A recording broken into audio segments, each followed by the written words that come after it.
We continue to watch two tropical systems out in the Atlantic tonight. One is a powerful Category 5 hurricane, that is Humberto. The other is a much sloppier looking system in Tropical Depression 9. This will become Tropical Storm Imelda over the next 24 hours or so, and then eventually Hurricane Imelda as we get into early next week. And this is the one that could bring impacts along the southeast coastline. Is it going to make a landfall?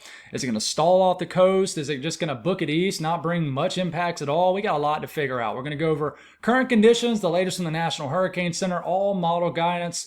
We'll speak on impact, steering current, strength, and all that. And we'll have a segment for Humberto also. Don't want to just leave that storm system hanging. So if you live in Bermuda or just interested in hearing about Humberto, I got a segment for that also. So if you guys have not subscribed, certainly consider doing that. Like the video if you like it. And if anybody has anything I can pray about or pray over, please put it in the comments below. Let's get rocking and rolling tonight. So make sure this is going to work.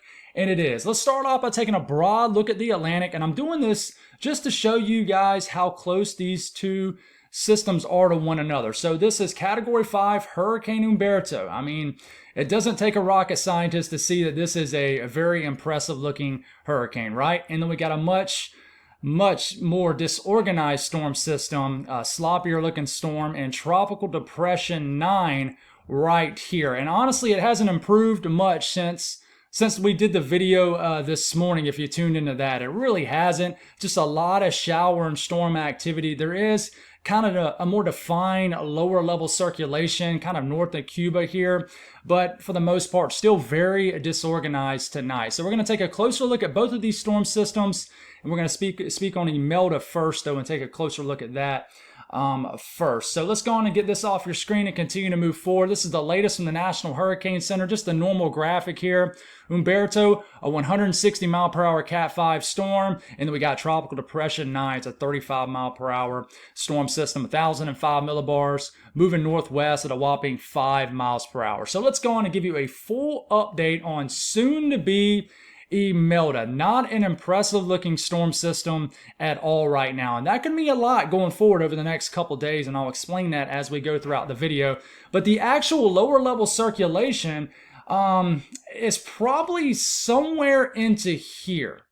Okay, kind of underneath the shower and storm activity, this mid-level convection, and it's not really a great example of any kind of cyclonic rotation with this, but you can kind of see some downward motion going on right here, maybe a little bit of rotation right into here, but for the most part, guys, there's not a whole lot to show you here. Just a big blob of shower and storm activity. And if there is some sort of deep defined low-level circulation, it's probably underneath all this shower and storm activity right here. So just chugging along, not very organized, just kind of doing its thing. So let's move forward and let's show you guys the traditional look from the National Hurricane Center, the cone, right? It has moved, it's shifted, but listen, remember this is not the impact cone, and it says it right here. The cone contains the probable path of the storm center, but does not show the size of the storm. Hazardous conditions can occur outside of the cone. Please remember that going forward. I think people get very confused when they look at these cones, but the traditional look of it here, but I always like to look at this from Zoom Earth, and it's the same product. It's just kind of overlaid on a different site. It's called Zoom Earth. It's awesome. It's like combining the tropics with Google Maps. Really awesome site. But these areas in blue you see here, these are tropical storm warnings up for the Bahama Islands. It's forecast to become a tropical storm, which would make it a named storm. Imelda, sometime tonight, around 2 a.m. tonight, should become a tropical storm. So by the time we do our video tomorrow morning, it is forecast to be Tropical Storm Imelda, but I have my doubts. I do. So we move into, tomorrow afternoon. It begins to strengthen, 50 mile per hour tropical storm, 65 mile per hour tropical storm by tomorrow night, and then maybe a high-end 70 mile per hour tropical storm by Monday afternoon, and then forecast to become a hurricane sometime Monday p.m. into Tuesday morning. And you can see that's when that cone literally breaks its neck going to the east. So, yeah, I mean, the forecast peak intensity right now is a 75 mile per hour hurricane. But folks, I'm going to tell you right now, I don't just come on here and give you guys information and run on off. I'm going to give you my opinions, even if it kind of somewhat goes against the experts. I think the peak intensity forecast with this system, Imelda, soon to be, should be a little bit higher. I think it should be maybe 85, 90 miles per hour. I'll explain that more as we go. And I'll also explain why it might not get that strong also, and that kind of works against what I'm thinking. So this is the latest cone. Let's go over the fan favorite all model guidance from this afternoon to this evening. So we're going to start this all off with Sunday afternoon. This is 1,001 millibar low right in the middle of the Bahamas, right? So we should have a tropical storm by tomorrow afternoon, around this time tomorrow. So we're going to move this in this Monday morning. This is getting north of the Bahamas, 1,000 millibar low at this point. We got a big slug of moisture already surging up, and we're going to explain why we had this huge slither of moisture all the way up into the Carolinas already. We'll explain that deeper into the video. 1,000 millibar low, and then we get into Monday afternoon. We got a strong tropical storm, maybe low in Category 1 hurricane off the coast of Florida, Georgia, and South Carolina. So how close will the meat of this storm system get? And I'm talking about the reds, oranges, the yellows you see with this system. That's the worst conditions, right? Heaviest rain, strongest winds. Well, we're going to get rain regardless up and through the Carolinas. How much? We got to figure that one out. Okay, so we get into Tuesday morning. This is just kind of spinning around, stalling out. So it'll be a wild satellite to look at as we get into early next week off the coast of the southeast, regardless of landfall. And this kind of inches around. We get into Tuesday. It's a 987, definitely a Cat 1. Could get all the way to a low-end Category 2, and it just spinning around. We're getting all the way to Wednesday morning. It's a 977 millibar low, maybe a Category 2 hurricane. Anytime I start to see 970s, I'm starting to think Cat 2. So we get into the morning of October 1st, you think this thing's starting to move away. Thank goodness. And then watch how it begins to slow back down and then move back towards the Carolina coastline. And this is for next Saturday morning, October the 4th. Time frame's up here if I forget to mention the day. And it makes landfall as a tropical storm into North Carolina. It's not a forecast, but wow, man, wild scenario, right? What about the GFS?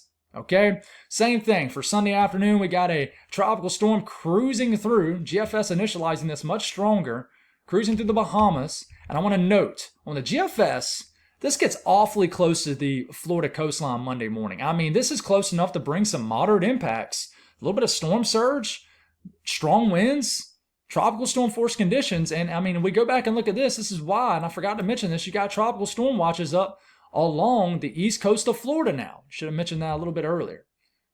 So you continue to move this forward. I can see those getting upgraded to tropical storm warnings. By Monday afternoon, Monday evening, we got a 984 millibar low. That's a Cat 1 hurricane at least. Big slugs of moisture getting pulled all the way up into Virginia. And then we kind of lose the millibar rating here. But listen, I've already looked at other maps that show the millibar. This is in the 970s to 980s. So this is and here it is popping up again. This is around a Category 2 hurricane well off the coast of the southeast. And it successfully gets yanked by Humberto back out east and further out in the Atlantic Ocean, and it doesn't bother a soul. And then heads on out. Of course, we need to watch Bermuda because it pulls towards Bermuda. But anyways, we'll talk about that here shortly. What about the Euro AI model? Let's see if we have the latest 18Z. We do not, so we have to look at the 12Z. That's fine. Same thing, tropical storm rumbling through the Bahamas tomorrow. And then we get into Monday afternoon, 988 millibar low, Cat 1 hurricane off the coast of Florida. Not close enough to bring any significant impacts. And then we got, a Category 1 or 2 hurricane off the coast of the southeast. And it just sort of scoots away. And it kind of tries to nudge back west. And certainly you need to watch a scenario. I'm not going to show further up the coast because this is way far out. But listen, the Euro AI model and even the Euro model keeps teasing at just because it whiffs on this first approach doesn't mean it's ball game over. And I want to hit on that a lot. There is a chance we are talking about this clear through next weekend. Yes, there is. What about hurricane models? We have the newest hurricane models running in the next hour or so. Probably beginning right now, but we won't have the completion of them until probably 7:45, 8 o'clock tonight. It's around 6:40 right now at the time I'm making this video. So the hurricane models that we have a tropical storm going through the northern Bahamas, and then we get into Monday morning, we got an all-out hurricane. That's the Florida coastline, the Space Coast right here. And then we get to a sub-980 millibar hurricane Monday evening. And then by Tuesday morning, September the 30th, we have an all-out Category 2 hurricane just off the coast of the low country of South Carolina and Georgia, close enough to bring the core of this system on shore. And it never makes a technical landfall as we're getting to Tuesday afternoon, but it's close enough to basically thrash the South Carolina coastline. And then it begins to kind of meander off the Carolina coastline as we are getting into Wednesday evening, and then we're getting into Thursday morning, and it's kind of heading on off. But it is close enough to bring significant impacts. Just remember, even if this doesn't make a landfall, it could bring significant impacts. Same thing, tropical storm tomorrow off the HMON hurricane model, rumbling through the northern Bahamas. And by the time it gets north of the Bahamas, 980 millibar low, you can see portions of the southeast coastline here. 979, category 1-2 hurricane, Monday afternoon. Then we get into Tuesday morning. Some of these hurricane models continue to show some crazy scenarios, and I think they're being discounted a lot by the National Hurricane Center, and maybe rightfully so. But Tuesday morning, we have a landfalling category 1 or 2, strong category 1, low end category 2 hurricane right into Savannah, Beaufort. And of course, a scenario like this would bring significant impacts, but it's a bit of an outlier. Hurricane model, the HFA, strengthening tropical system right through the northern Bahamas. And we got a hurricane by Monday. By Tuesday, we got a category 2 hurricane, low 970s. This is Tuesday morning. Once again, taking that same route as the HMON model and wanting to make a landfall on the Georgia coastline. I don't even remember the last time we had a landfalling hurricane in Georgia. But that is a landfall into the Georgia coastline Tuesday afternoon. And listen, and of course this brings, look how it dips back south. I'm going to give you a take on something here in a second, but let's get all the way through the hurricane models. What about the HFB model? Takes to a category 2 hurricane Tuesday morning. It's just off the coastline of South Carolina, and it kind of bounces back south and gets yanked away. But at its closest approach around Tuesday afternoon, it is close enough to bring widespread impact. So what do you take from the hurricane models? Well, you take that every single one of them, at least the 12Z runs, show an impactful scenario, a significant impactful scenario. So in my opinion, when I go back and look at this is my take, folks. And listen, I could fall flat on my face and be completely wrong. Remember, this cone is where the center of the storm could go, but I really think this cone should still be right into here, in my personal opinion. I just think the National Hurricane Center is yanking around the cone dramatically too much based off runs of models. And listen, some people that are really all about the experts, this, that, and the other, I get it. I 100% support the experts, all right? Are going to be like, well, you're not an expert, this, that, and the other. But listen, I don't just jump on here and show you fancy model runs and head on out and give no context behind it. I like to give you my take. And I just think that the window should be open for the Carolina coastline for a potential landfall. I think it just kind of causes too much confusion when you bounce the cone around too much, unless you just get a solid multi-day setup of trends. But anyways, enough of that. What about the Euro ensemble? It has a lot of these members. The faster scenarios are the ones that are going to threaten the Carolina coastline with a landfall. The slower members down here are the ones that are going to have a better chance to get yanked by Humberto, which is right here. So that's why you got some sort of getting real close or either making a landfall, some kind of doing what all the other global models are doing, kind of hanging out off the coast of the Carolinas and Georgia. And you got a lot of them that just flat out get yanked away. Okay? So you continue to move forward here, and yeah. Now what about the Google DeepMind models? What's interesting to me in the short term with these is it really wants to take this just in general further east in the very short term. I'm talking about in the next 36 hours. And then it kind of wants to almost nudge this north-northwest, and then it all flattens out. But the majority of these members go east. There's only a few stragglers that kind of head towards the Carolina-Georgia coastline. So now that we went over all model guides, let's talk about the environment that can promote strengthening of this storm system. I'm going to give you my take on a couple things. And just keep in mind the peak forecast intensity with future Imelda, I keep wanting to say like Arlene or something, Imelda is 75 miles per hour. Okay? The easy thing to explain is this: sea surface temperatures. Okay? This is in Celsius. So this is the Gulf Stream. All right, let's draw on this a little bit. Right here, that is not the right color. This is the Gulf Stream right in here. A little slither of very warm waters well off the coast of the southeast. It kind of goes up through this area, right? And these waters are 28, 29, 30 degrees Celsius. So when you convert that to Fahrenheit, that's like low, mid, even some cases the upper 80s. Okay, so very warm sea surface temperatures. We know tropical systems like warm water. So check that off the box as an ingredient for tropical development and the strengthening of a tropical system. So this system is going to kind of rumble up through this area right over the Gulf Stream. So it's going to be tapping in to gasoline as far as, fuel here. So it is, you can check that off the box as an ingredient that will promote a strengthening tropical system. Now, there's one other thing that could promote the strengthening of a tropical system, and there's one thing that could work against it. Okay, so we kind of got 2 versus 1. 2's higher than 1, but let's not get caught up into that. So let's start this off. I'm going to go back to this. I'm going to make this a little bit bigger. I like that.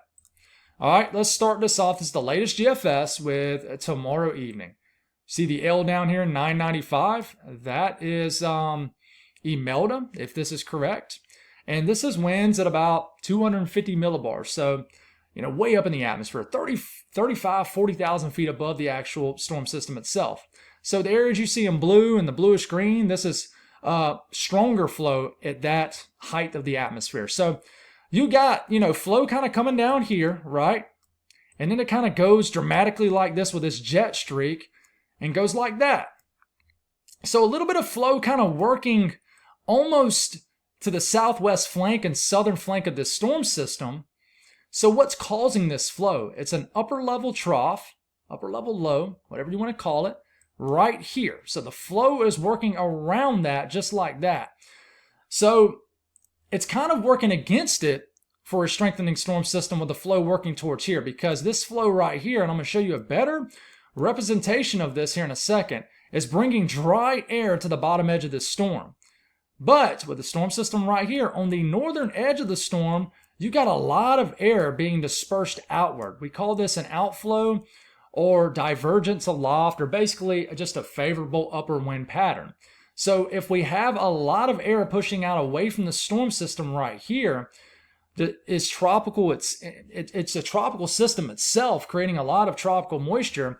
This entire environment right here way out ahead of this storm system that it will be working towards is favorable for rising air. So this entire circled area is going to have a big plume of moisture more than likely.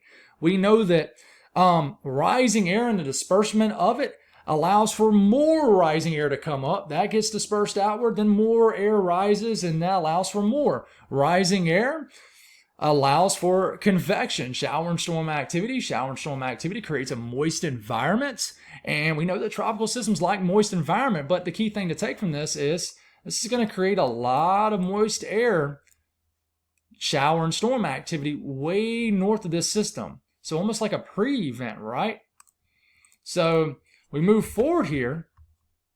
Okay, this environment still looks good, and that is why this number drops from like 997 to 984, and this begins to strengthen. Okay, now as we get to right here, you can't see the millibar anymore, but the GFS has this right here being in like the 980s, 970s millibar wise, which would make it a high-end category 1 or 2 hurricane. Okay, and we still got a lot of flow dispersing out away from the system, but we got some flow sort of kind of going down here too, and it almost looks like as this trough weakens, this allows for more westerly flow to work against the system, so it could begin to deal with some wind shear on the western side of the system, allowing for more dry air to get into the system. But like on this side of the storm here, a lot of air is being dispersed out, allowing for a better upper wind pattern. So it's kind of like two things are kind of one. You got one favorable thing and one not favorable thing, and which one kind of wins out? And I think you got more favorability working for it than more not, right? So that is why ultimately you get a strengthening storm system in this area. Okay, not the best example of when we talk about rapid intensification and things like that, but and it makes sense. What I just explained is going to make a lot more sense. Remember I was talking about dry air sort of wrapping into the system right here, and you can see it here with the westerly flow. Dry air trying to get to the bottom edge of this system. The southern flank, the brown is dry air. The green, of course, is moist air. And you got the tropical system itself trying to cocoon itself with moisture, but dry air is trying to get in. And then we got all this stuff way north of the system, tons of moist air. And that is because of what I just showed you. You got a lot of disbursement of air right in this area. So we back this up. You see all these lines pushing out away. That creates a very moist environment. So we continue to move this forward here and look at all this moist, basically this huge moist environment getting all the way into the Carolinas, Virginia. So what does that mean as far as what's falling from the sky? A whole lot of heavy rain potential, even way out ahead of this system. And the actual system is right here. And then by the time it gets to, Monday evening, this thing is fully cocooned with moist air. Even though you got a lot of dry air wrapping up through the system, it is fully cocooned at this point with a lot of moist air. So, if we keep moving here, it does kind of show the idea. On the GFS, not really. The GFS remains just a very strong storm system. Almost gets us to Category 3 status. But, if you kind of look at the GFS, for example, it's a great example of it. You see how there's a lot of dry air that gets to the bottom edge of the storm, and all the moist air is kind of shunted off to the north. That's a great example of how that westerly shear could work against the system. So, as far as impacts, guys, this is a kind of a broad way to look at it. Charleston, going for what? My face is in the way down here. In fact, let's just show you a better way to look at this right here. Rainfall forecast for Florida. We got to watch to see if this inches a little bit further to the west. So if you live in Jacksonville, heck, even all the way down to Miami, watch the rainfall forecast. Right now, you're right on the edge of very heavy rainfall. Daytona Beach going for 3 to 4 inches of rain now. The Space Coast, just basically the entire east coast of Florida. Watch out for a lot of heavy rain. Now, the rainfall totals, let's update this, see if we have a new. We don't. Same information. Rainfall between now and about 8 p.m. Thursday of next week. It's dropped a lot. Only going for about 4, 5, 6 inches of rain now, which is still a lot. Along the South Carolina coastline, less inland. So this continues to go back and forth. What about North Carolina? Here we are. This is what we're looking at here. So rainfall forecast looks better. We know that could change. Now, what about the winds with this? And we'll get more detailed about winds when we really nail down the track. I know I'm littered with messages right now, and I love it, but I just can't answer them in detail like I know you guys want me to, but I don't know how strong the winds are going to be in your neck of the woods, guys. I really don't. And I know you guys want detailed yes or no answers or, exact answers, but we just don't know. We don't know. And I hate to give I don't know answers, but this should be a great example, this entire video, of how tricky this is. But this is the chances to see tropical storm force wind gusts. 40 mile per hour winds or higher. Of course, it's like a lock right in here, in the northern Bahamas and north of the Bahamas and tucked in off the coast of the southeast. But along the Florida coastline, you're up to a 40-50% chance to see over 40 mile per hour wind gusts. Same thing with the Georgia coastline, the South Carolina coastline. And basically, you got a higher than not chance, I think, of seeing some wind gusts, over 40 miles per hour. Okay. Now, this is the time frame of this right here. I'll let you stop the screen if you need to. Let's show some love to this very, very impressive, and I feel comfortable saying this just because it's not bothering anything but the surface of the ocean. RIP to the fishes out here in the ocean. They're probably just getting their evening rocked for sure. But anyways, this is a powerful Category 5 hurricane, classic example of colder cloud tops fully wrapping around the center of circulation. Cleared out eye. I don't really even need to explain this any further. It is an incredibly impressive Cat 5 storm. And if we look at the latest cone, 160 mile per hour storm could actually strengthen into a 165 mile per hour storm sometime tonight. Still will likely be a Category 5 hurricane, folks, tomorrow afternoon. Then it will begin to weaken to a Cat 4, still very strong, into a Cat 3, 120 mile per hour storm sometime Tuesday afternoon. And then Tuesday night into Wednesday, it'll make its closest pass to Bermuda.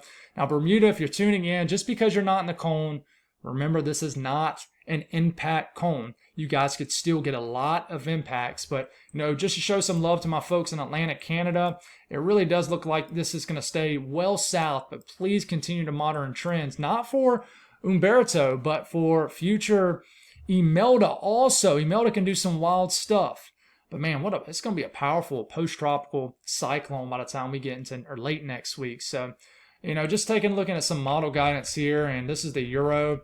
as we're getting into Tuesday evening, and then, overnight Tuesday. Bermuda's the speck right here. It's a powerful hurricane moving very close enough to bring some outer bands. And then, of course, you got to watch Imelda. Does that do anything tricky later in the week? We got to watch GFS. What does it do? It really misses Bermuda well to the west. And I think that's why this is yanking Imelda a lot more on this specific run, and misses the storm for Bermuda. But then it takes Imelda and makes it close past you guys south as a pretty strong hurricane. And I mean, look at Imelda. Imelda don't know what to do. That is literally Imelda. I mean, watch it. Well, I don't know what the heck to do out here. I'm just kind of chilling. Do I go this way? Do I go that way? Just wild. That's why there's a chance we could still be talking about this well into next weekend. So this is the latest cone. This is the latest forecast as far as winds. Bermuda's still a good 60, 70, 80% chance to see 40 mile per hour wind gusts or higher. So we'll continue to watch for that. So, last thing we'll wrap this video up with is speaking about steering currents. And this might be one of the last videos I do talking on this. And it's just time to get down to the nitty gritty of things and just kind of really watching real-time observations. But we'll break it down again here and just make sure we're good. So I'm gonna circle and show some key features on your screen right here. First off, this is high pressure. All right, right here. This is Humberto, and this is for right now, based off what the GFS thinks. And then this is Tropical Depression 9.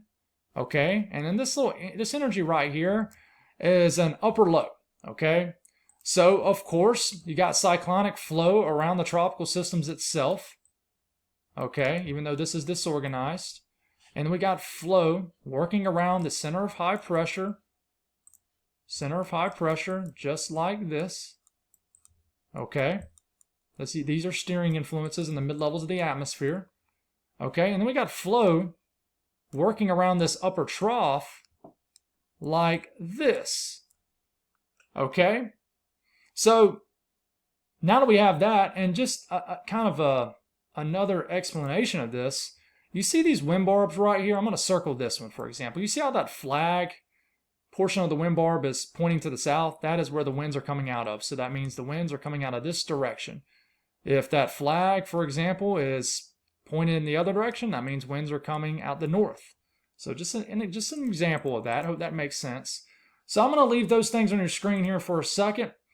So, of course, it's pretty cut and dry with Humberto, right? I mean, it's right here. It's being steered by the bottom flow of this high pressure. So it's being steered, east to west.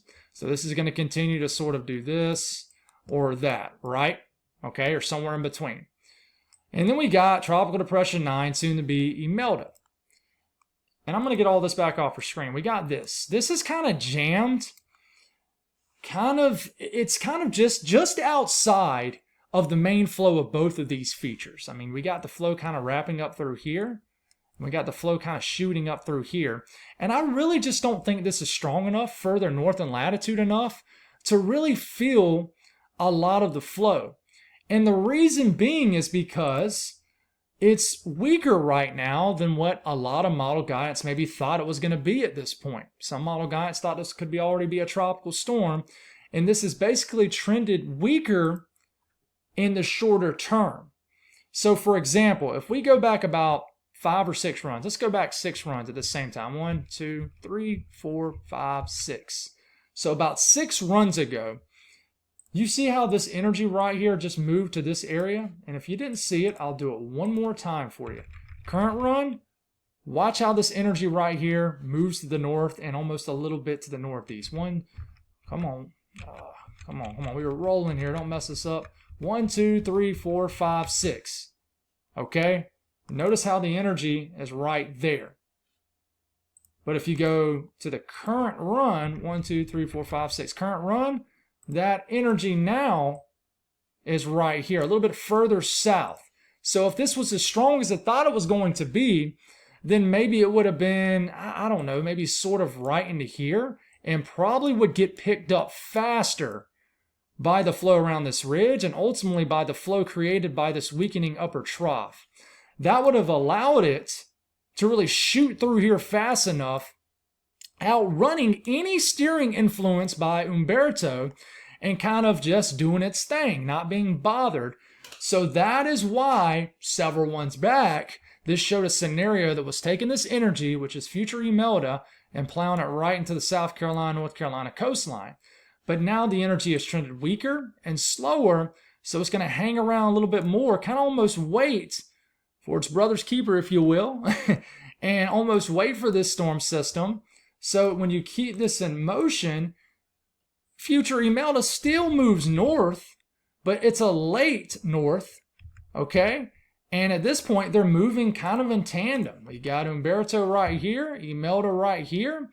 So we got to think that this is the stronger, more dominant storm in Humberto. So it's actually going to try to yank this storm system away by the strong cyclonic flow around the storm system. And at the same time, if Imelda becomes a Cat 1, Cat 2 hurricane, you know, this storm system could actually tug on Humberto a little bit, make the turn like this a little bit harder, make it nudge a little bit further to the west enough to sort of orbit one another and maybe propel this storm Humberto into the coastline. Most likely not. No model run shows that. But you can see what happens here. As the system is pulling away Humberto, it also yanks this storm away. Okay? Despite any flow working in its favor, the orbit around Humberto is so strong, it literally yanks the storm away. And I'm going to show you this in continuous motion here. Watch this. It's pretty wild to check out. This is fascinating. So Humberto could literally quite literally save the day. Now, the thing in this all is if Humberto races off fast enough, detaches any kind of steering connection right in here quick enough, then it could leave Imelda out to dry here. And then Imelda, what could happen here is maybe a ridge could build on top of Imelda. And in this case, it doesn't really happen until the very end of the run. A ridge builds on top of it. You can see how the flow is working like this and tries to sort of stall this out and almost move it back to the west a little bit. Now, some of the other model runs show this faster. You know, you look at the GFS, for example, shows a much faster scenario of this. You know, Humberto leaves Imelda behind, right? But it detaches. And all of a sudden, Imelda's just chilling here like, I don't know what to do now. And it just kind of drifts back into the Carolina coastline. I hope all that makes sense. So that's all I got, guys. Thank y'all for tuning in. Appreciate the support lately. The growth has been phenomenal. The videos have been doing very well. I'm very behind on comments, but just want to say hey to any new subscribers. Appreciate y'all. Nothing fancy about this channel. Just a dude in his kid's playroom with a cat over here playing in a box. Just talking about what he loves, and that is the weather, and I'm blessed to do it. So thank you for deciding to watch my channel and giving it a chance. Appreciate y'all so much. God bless, and we'll do it again tomorrow morning.